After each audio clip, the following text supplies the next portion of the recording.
वैशाख पूर्णिमा व्रत कथा। जय श्री कृष्ण दोस्तों, आज हम जिस कथा का श्रवण करने जा रहे हैं वह वैशाख पूर्णिमा की कथा है, जिसे बुद्ध पूर्णिमा और पीपल पूर्णिमा भी कहते हैं। दोस्तों, आइए जानते हैं इसका शुभ मुहूर्त। वैशाख पूर्णिमा की शुरुआत 11 मई को शाम 6:55 पर होगी और वहीं इसका समापन 12 मई को शाम 7:22 पर होगा। हमारे हिंदू धर्म में उदय तिथि का महत्व है, तो तब ऐसे में इस बार 12 मई को वैशाख पूर्णिमा मनाई जाएगी। वैशाख पूर्णिमा पर चंद्रोदय का समय शाम 5:59 पर होगा। तब इस समय आप अर्घ्य दे सकते हैं। वैशाख शुक्ल त्रयोदशी से लेकर पूर्णिमा तक की तिथियां पुष्करणी तिथियां कही गई हैं। इन दिनों में स्नान और दान का विशेष महत्व बताया गया है। दोस्तों, शास्त्रों के अनुसार एकादशी को अमृत प्रकट हुआ था और द्वादशी को भगवान विष्णु ने उसकी रक्षा की थी। त्रयोदशी को देवताओं ने सुधापान किया था। चतुर्दशी को देवताओं का संहार हुआ था और पूर्णिमा को देवताओं को उनका साम्राज्य प्राप्त हुआ था। इसीलिए यह तिथियां पापों के विनाश और सुख समृद्धि की प्राप्ति कराने वाली मानी गई हैं।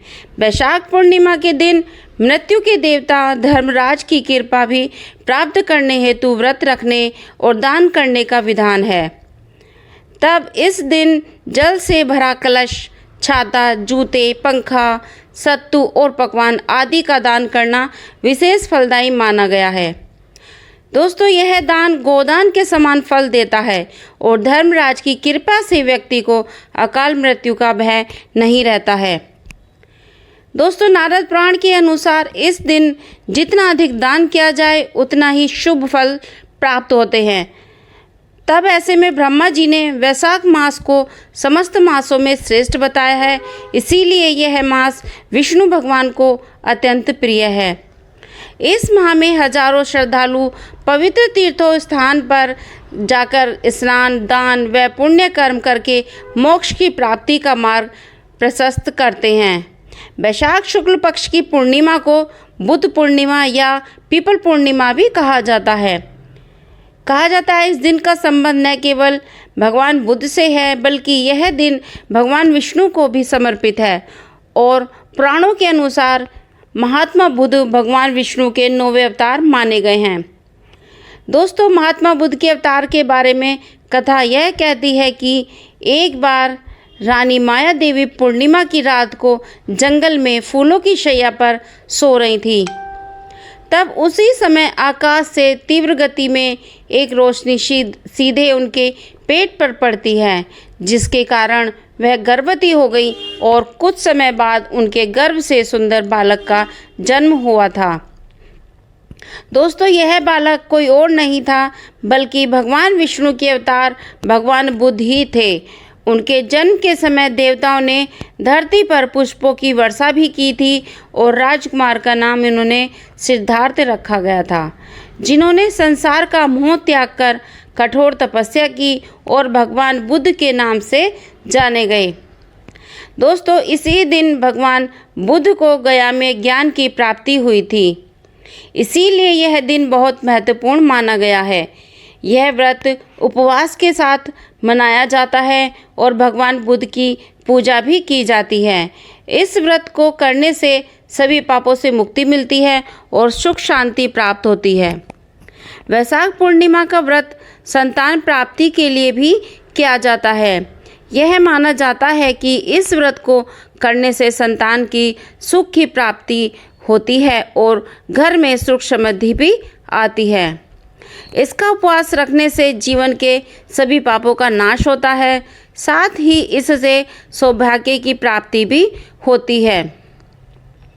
दोस्तों, वैशाख पूर्णिमा के दिन पीपल की भी पूजा की जाती है, जिससे पितर संतुष्ट होते हैं, जिससे साधक के जीवन में सुख समृद्धि का वास बना रहता है। वैशाख पूर्णिमा या बुद्ध पूर्णिमा का व्रत रखा जाता है। यह व्रत पूर्णिमा का पर्व भगवान विष्णु और माँ लक्ष्मी जी को भी समर्पित है। पूर्णिमा पर दान पुण्य करने से जातक को 32 गुना अधिक शुभ फलों की प्राप्ति होती है और इस दिन श्री हरि और माँ लक्ष्मी की आराधना करने से व्यक्ति की हर इच्छा पूर्ण होती है और वह जीवन में खुशियों का आगमन होता है। अगर आप वैशाख पूर्णिमा का व्रत कर रहे हैं तो पूजा के दौरान वैशाख पूर्णिमा व्रत कथा का पाठ भी जरूर करें, इससे पूजा पूर्ण होती है। तो दोस्तों आइए पढ़ते हैं वैशाख पूर्णिमा की व्रत कथा। चलिए आपका समय नष्ट ना करते हुए शुरू करते हैं। एक बार द्वापर युग के समय माता यशोदा भगवान श्री कृष्ण जी से पूछती हैं कि आप संसार के पालन करता हो, मुझे ऐसा कोई उपाय बताओ जिससे मृत्यु लोक में किसी भी स्त्री को विधवा होने का भय न हो और न ही उसे निसंतान होने का दुख रहे। तब भगवान श्री कृष्ण ने अपनी माँ से कहा कि मैं आपको एक ऐसे ही व्रत के बारे में विस्तार से बताता हूँ। दोस्तों कथा पूरी सुनिए, आधा अधूरा ज्ञान किसी भी काम का नहीं होता है। सौभाग्य प्राप्ति के लिए यह हर महिला को 32 पूर्णमासी तक इस पावन व्रत को करना चाहिए। इससे संतान और सौभाग्य की रक्षा होती है। कांतिका नामक नगर में राजा चंद्रहास्य राज करता था। उसके नगर में एक धनेश्वर नामक का ब्राह्मण भी अपनी पत्नी सुशीला के साथ रहता था। इनके घर में किसी प्रकार के धन संपत्ति की कोई कमी नहीं थी। दोस्तों कमी थी तो बस ब्राह्मण की कोई संतान नहीं थी, जिसके कारण दोनों पति पत्नी बहुत ही दुखी रहते थे। एक बार उस नगर में एक साधु आता है जो सभी घरों में भिक्षा मांगकर गंगा नदी के किनारे ठहर कर भोजन करता है और अपना जीवन यापन करता था। लेकिन वह साधु धनेश्वर के घर भिक्षा मांगने के लिए नहीं जाता था। जब यह एक दिन देखकर सुशीला और धनेश्वर बहुत दुखी हुए और उन्होंने जाकर उस साधु से पूछने लगे कि आप ब्राह्मण देवता, आप सभी घरों से भिक्षा लेते हो लेकिन हमारे घर से नहीं लेते हो, ऐसा क्यों है साधु महाराज? तब साधु ने कहा कि तुम निसंतान हो और ऐसे घर से भिक्षा लेना पतितों के अन्न के समान होता है। मैं पाप का भागीदार नहीं बनना चाहता हूँ, इसीलिए मैं तुम्हारे घर से भिक्षा नहीं लेता हूँ। तब यह सुनकर धनेश्वर और उसकी पत्नी बहुत दुखी हो जाते हैं और साधु से पूछते हैं कि हे ब्राह्मण देवता, ऐसा कोई उपाय बताइए जिससे मुझे भी संतान सुख की प्राप्ति हो। तब साधु ने उस दंपत्ति को 16 दिन तक माँ चंडी यानी कि माँ काली के पूजन करने की सलाह दी थी, जिसके बाद धनेश्वर और उसकी पत्नी ने ऐसा ही किया। उन दोनों की इस आराधना से प्रसन्न होकर माँ काली प्रकट हुई और सुशीला को गर्भवती होने का वरदान दिया। और दोस्तों कहा कि प्रत्येक पूर्णिमा को दीपक जलाएं, ऐसे ही सभी पूर्णिमा को दीपक की संख्या बढ़ाती जाना जब तक 32 दीपक न हो जाएं। माता के आशीर्वाद के फलस्वरूप सुशीला गर्भवती हुई। काली माता के कहे अनुसार वह दीपक जलाती रही और माँ काली की कृपा हुई और उनके आशीर्वाद से उनके घर में एक पुत्र ने जन्म लिया। उन्होंने जिसका नाम धनेश्वर और सुशीला ने देवदास रखा। देवदास जब बड़ा हुआ तो धनेश्वर ने उसे विद्या ग्रहण करने के लिए काशी में भेज दिया था।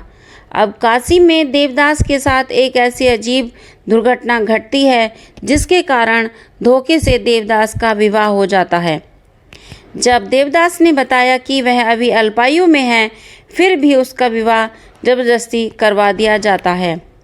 अब कुछ समय बाद जब काल देवदास के पास प्राण लेने आया तो काल देवदास का प्राण नहीं ले पाया। तब काल ने यमराज से कहा कि वह देवदास के प्राण लेने में असमर्थ है। तब जिसके पश्चात यमराज ने इसके पीछे का कारण जानने के लिए भगवान शिव और माता पार्वती के पास जाते हैं और माता पार्वती से पूछते हैं। तब माँ पार्वती ने माता काली यानी काल रात्रि पूजन विधि के वरदान के वृतांत को सुनाया और कहा कि ब्राह्मण दंपति ने पूर्णिमा का व्रत रखा था, इसीलिए काल देवदास का कुछ नहीं बिगाड़ पाया। दोस्तों तभी से यह कहा जाता है कि पूर्णिमा के दिन व्रत करने से काल से भी मुक्ति मिलती है और भगवान सभी मनोकामनाएं पूरी करते हैं। दोस्तों, कहा जाता है कि इसी दिन भगवान राम ने गौतम ऋषि के आश्रम में अहिल्या को पत्थर से मुक्ति का वरदान भी दिया था। इस व्रत को करने से जीवन में सफलता प्राप्त होती है। दोस्तों, कथा कैसी लगी कमेंट में ज़रूर बताइए और वीडियो पसंद आई हो तो लाइक करें, शेयर करें, चैनल को सब्सक्राइब करें और बेल आइकन पर क्लिक करें ताकि मेरी नोटिफिकेशन आपको मिल जाए। Please support me. Bye bye, take care.